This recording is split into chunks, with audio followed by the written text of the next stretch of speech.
Hi, love Dr. Nikki from Arunum.com here. So nice to see you. Thank you for joining me in my fifth in a series of videos, a walk through the runes, where we're introducing the runes and their basic meanings. In this final descriptive video of the runes, we'll be looking at Theresa, which is gateway, Dagas, which talks about breakthrough, Isa, which is standstill, Sowilo, which is wholeness, and then the Odin rune, which is the unknowable. So to start off with, we'll be looking at Theresa, and Theresa is the gateway rune. And the keywords associated with it are thorn, defense, giant, and non-action, and it's aligned with the element of fire. Theresa is called the gateway rune. Its glyph is used in drawing and sketching gateways.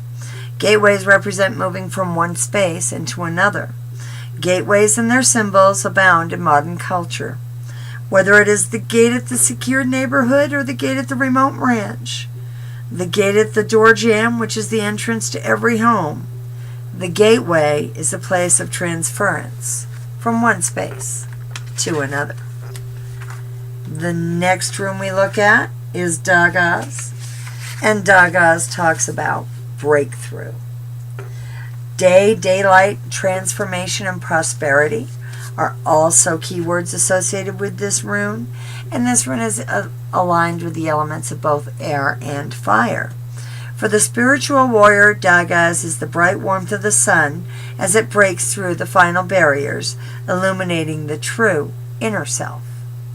Breakthrough speaks of prosperity, of being able to break through that which held you back from your personal forward progression. Dagas is also representative of the light of God. Next comes Isa, the rune of standstill.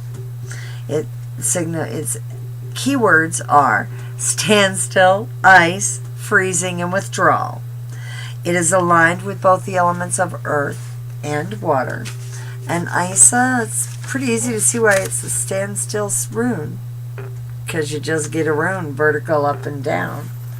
Now, it talks about Isa. Say it out loud. It sounds like you were saying ice-a or Isa.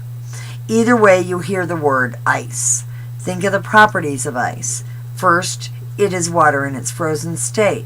Ice can cover mountains or cool the drinks in our glass. It is cold. When we touch it, we want to pull back and withdraw because it is shockingly cold. Although ice moves as it changes and grows, it is normally at a relatively slow rate. But ice can move quickly, seemingly to zip across a tabletop as it hydroplanes upon the sheen of water it creates by itself. So Isa can talk about also the release from standstill. Next on our runes is the rune Sowilo, which talks about wholeness. Kind of looks like a weird S, doesn't it? And Sowilo is the final of the runes of the Elder Futhark. After traveling through the entire set of runes, we come to Sowilo, wholeness.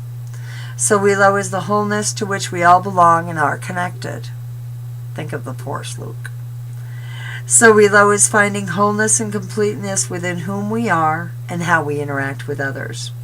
Sowilo is the sun in its most magnificent and beneficent guises. Sowilo is the harvest from the field stored and ready to carry through the dark of winter's night. It is achievement, it is celebration.